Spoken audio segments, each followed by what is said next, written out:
Hello guys! Hello Cancer! Welcome dito sa aking channel, Kapalaran 888. Welcome guys, Cancer.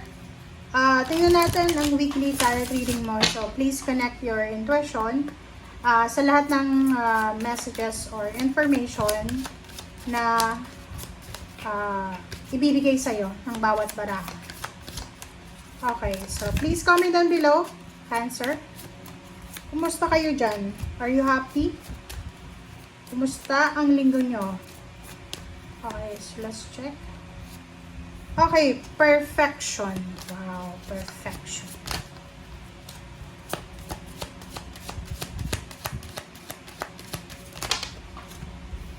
Masyado ka bang perfectionist, Cancer? Kasi pwedeng yung perfection card na yan ay para sa'yo. Okay. Oh, isa lang yung kukunin natin. Alright. So, perfection and isolation.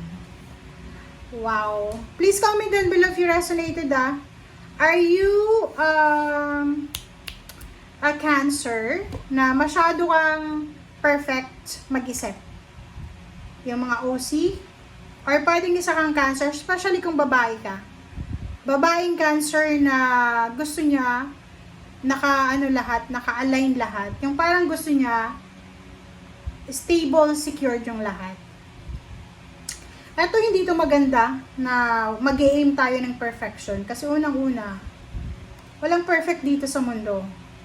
Si God lang yung pwedeng makapagsabi kung sino yung perfect. Walang perfect Walang perfect dito. Panginoon lang yung perfect. Okay? So, kung nag-i-aim ka ng perfection, perfect body, perfect relationship, perfect children, achievements, parang ganon, nako, hindi mo yun hindi sa sinasabi ko na wala akong tiwala sa'yo or ginajudge kita, pero walang sino man dito sa mundo ang perfect talaga, guys. Walang perfect. Okay? Halimbawa, may artista or pwedeng tinitingnan natin, pero hindi mo alam na perfect siya. Hindi siya perfect. Maybe maganda siya, gwapo, pero masamang ugali niya, 'di ba? So walang ganun. So iwasan mo yung maging perfectionist kasi ikaw rin naman yung magsasuffer niyan. Isolation. Please comment down below. Nakikita ko na meron ditong Cancer na you are suffering. You are isolating yourself. Pwedeng, kasi normally yung mga Cancer, masasaya sila. They're happy, super happy. Palagi silang masaya. They are aiming for success, for happiness, ganito. But this week, sa linggo ito, parang nakikita ko na you feel depressed. Okay? Or may anxiety ka, hindi ka makatulog sa gabi. And you're isolating yourself talaga Parang umiiwas ka sa mga tao, umiiwas ka na makipag-usap, parang ganito. And maybe yung iba, yun, withdrawal to Withdrawal So, parang wala kang oras ngayon mag-join sa mga celebration. May pinagdadaanan ka It's either meron kang problema sa pera, isang pangarap mo ang posibleng bumagsak, isang pangarap mo ang nawala sa'yo. It's either na-scam ka, nawalan ka ng pera, nawalan ka ng ari-arian, basta meron sa'yong nawala dito. And isa sa mga pwedeng rason kung bakit sobra-sobra kang nasasaktan ngayon, it's because of aiming for perfection talaga Kaya nga, di ba, isang counselor ang pina-follow ko, na every time na nagpo-post siya everyday, parang ang ganda ng mga messages niya. Ang isa sa mga natutunan ko sa kanya, ito yun, yung perfection na yan, na sinasabi niyan, mostly, sa may mga, anxiety, yun sa mga anxiety or even depression. Minsan, ang pinaka root cause niyan, or pinaka dahilan niya talaga, is yung stress. Nai-stress yung tao, kasi, perfectionist. Pag perfectionist daw kasi, gusto niya nasa linya lahat Kahit sa loob ng bahay, sobrang OC siya. Or sa relationship niya, kailangan yung asawa niya, ganito, ganyan. Dapat paglabas, perfect yung projection niya, ganyan, ganito. So, isa daw sa rason kung bakit nakaka-experience tayo ng anxiety and depression. Kasi gusto natin, kontrolado natin yung buhay natin. So, and once na hindi natin nakukuha yung gusto natin, doon napapasok na mag-isolate talaga. So, nakikita ko sir dito, you're isolating yourself because of stress, or maybe depression, anxiety, or sadness. Kasi meron ka na pinoproject, meron kang gusto na hindi mo nakuha ngayong linggo, or maybe this week, meron kang pinagdadaanan na problems, kaya mas gusto mo munang umiwas, parang ganun. Please comment down below.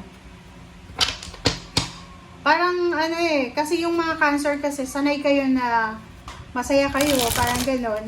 Or pag may mga good news, especially sa mga Cancer, babae ka man or lalaki, pag may mga success kayo or may mga achievements, palagi niyong pinopost sa social media. So, this week parang nakikita ko na medyo wala kang post. Siguro ang mga post mo ngayon ay hinanakit sa buhay kasi you are isolating nga, 'di ba? And maybe maraming mga tao yung nagsasend sa'yo ng mga messages online. And hindi mo sila sinasagot kasi nasa bahay lang, or you are contemplating, or umiiyak ka siguro, or paano pa man. Alright, so, the Sun, 8 of Wands, Death card for sale, 4 of Cups, and Justice. Sinasabi ng bara sa'yo dito, mayroon na iba na Cancer na you are suffering, pero meron naman dito na Cancer, especially if you're selling your home, parang nagbebenta ka ba? Binibenta mo ba yung bahay mo? Kasi dito sinasabi ng bara sa'yo na posibleng may bibili na, okay? Kasi mayroong mga magtatapos dito. There's ending, okay? 4 of Cups, sinasabi ng bara sa'yo na yun talaga. Meron ditong parang pakiramdam nyo na hindi nyo alam, basta you are disappointed, okay? Maybe you're feeling ang pakiramdam mo sa linggong ito na pinagkaitan ka, parang feeling mo may ginawa kang masama, injustice diba? 4 of Cups, nakikita ko sa'yo dito na you need to take a rest. Kailangan mong magpahinga, Cancer. Kailangan mong matulog, kumain ng tama, spend time with your family, with the nature, with your pets. And yung isolation na to, hindi ito yung solusyon. Kasi diba, the more na i-isolate mo yung sarili mo, the more na umiwas ka, makihalubilo, the more na madidepress ka. So, if ever na you are suffering injustice, yung parang feeling mo, nakakaranas ka ng na unfair, parang feeling mo unfair yung nangyayari sa buhay mo, huwag kang mag-alala. Kasi, life is parang hindi natin alam talaga kung anong mangyayari sa buhay. So, kaya nga, iwasan mo yung sobrang perfection. Iwasan mo yung sobrang expectation. Kasi ang sabi ng bara sa'yo, the more na mag-expect ka, the more na madi-disappoint ka. So, just let go. Let go, let God, let it flow. There's a good news coming, okay? The Sun. So, may happiness, may sadness, may bad news, may good news. So, isang balita ang posibleng darating sa'yo. And this news will give you reason to celebrate, reason to laugh, reason to cry, parang ganon. So, isang imbitasyon ang posibleng darating sa'yo. So, sinasabi ng barahan na may mga balita, wait lang guys. May mga balita ka na matatanggap na possible na magdadala sa'yo ng happiness na pwedeng maibsan yung sama ng pakiramdam mo. Okay? This is Capricorn energy. Okay, so tingnan natin. Cancer. Ganun naman talaga guys. Lahat tayo pinagdadaanan ng problema, ng kung ano pa man. Pero isipin mo, tingnan mo to. There's a good news coming. There's a celebration. May mga Kumbaga, everything happens for a reason. Hindi naman lahat masaya, hindi naman lahat malungkot. The devil, ayun. So, mag-iingat lang tayo doon sa mga tao. Kasi minsan mali yung ano natin ha, mali yung hierophant natin. Minsan mali yung mentor natin. Kaya nga, di ba? Sinasabi ng Barasa yun na be careful sa mga taong sinusunod mo. Kasi minsan may mga kapamilya tayo na sinusunod natin. Like, alam mo, may kagalit ka. Kagalit mo yung isa mong kapatid. Tapos, yung isa mong kapatid na may lihim din nagalit sa kapatid na kagalit mo, yun yung kakampi mo. And hindi mo alam, ang hirap ng readings mo. So, 9 of Wands, nakikita ko sir dito na this week ay makakaramdam ka ng sobra-sobrang pagod.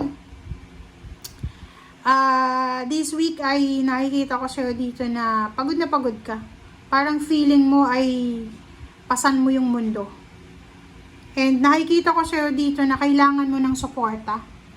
You need support from your family. But nakikita ko kung lalaki ka na Cancer, you're married sa babae na materialistic. Yun lang yung problema mo dito eh. Kaya isa din sa rason kung bakit nadidepress ka or nagkaka-anxiety ka kasi masyadong materialistic. Perfect yung asawa mo o yung boyfriend, girlfriend mo or kung sino man tong kasama mo sa buhay. So, nakikita ko sir dito na meron kang choice, meron kang option na ayusin yung hindi maganda sa ngayon. But, kung hindi mo pa kaya, just take a rest. 4 of Cups to eh. Kasi diba, pag nakakaramdam tayo ng emotional problems, minsan ang kailangan lang natin is pahinga. Pag nakapagpahinga na tayo, okay na. Balik na sa dati. Pwede ka nang makagawa ng desisyon. Kasi pag pagod ka, pag marami kang problema, tas gagawa ka pa ng desisyon, malungkot ka na nga. Mali yung desisyon na yun na gagawin mo. Okay? Thank you guys. Bye!